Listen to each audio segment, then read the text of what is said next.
Dosan Ahn Cuddy was small in stature but big on making an impact.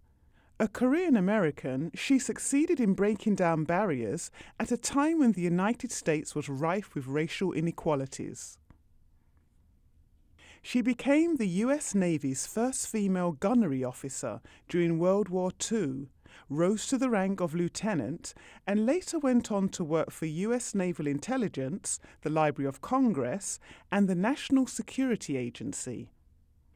Born in Los Angeles on January 16, 1915, she was the eldest daughter of Helen Lee and Dosan Ahn Chang Ho, a prominent Korean independence leader.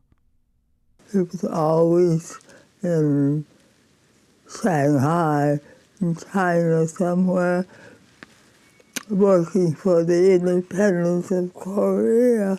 Cuddy's father had a tremendous influence on her life. She was inspired by his leadership, but also by his willingness to allow his daughters a measure of independence, a rarity among typically conservative Korean families. The way we grew up under a sense of freedom. He didn't mind if we were rough, not ladylike. And that was really a favor to us, because my sister and I were always going out and playing ball.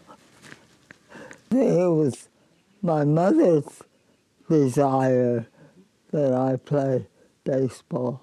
In fact, my mother was very much into Americanization.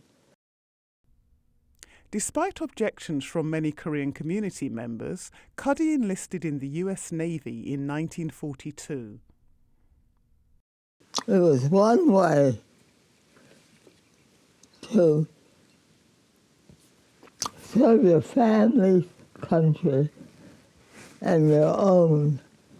Cuddy first worked instructing pilots in air combat tactics before becoming a gunnery officer and subsequently a lieutenant.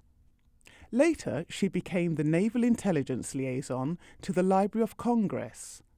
She then worked for the National Security Agency and had top-secret clearance on several projects for the US Department of Defense. In 1947, Cuddy married Chief Petty Officer Francis Xavier Cuddy, an American of Irish descent. Their families frowned on the union. Cuddy's mother wouldn't speak to her for 5 years. Many people of the Korean community thought that was bad. And so they didn't accept him. And it became kind of a problem to me. But I had to go on one side or the other, and I took his side.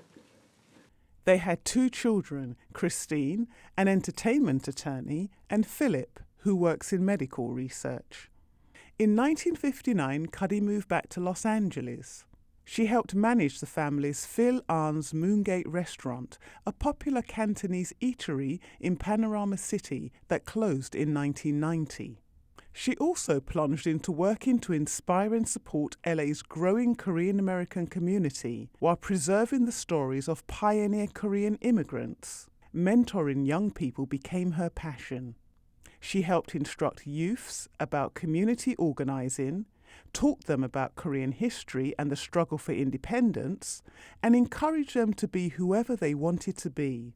Cuddy died at her home in Northridge of natural causes on June 24th. She was 100 years old.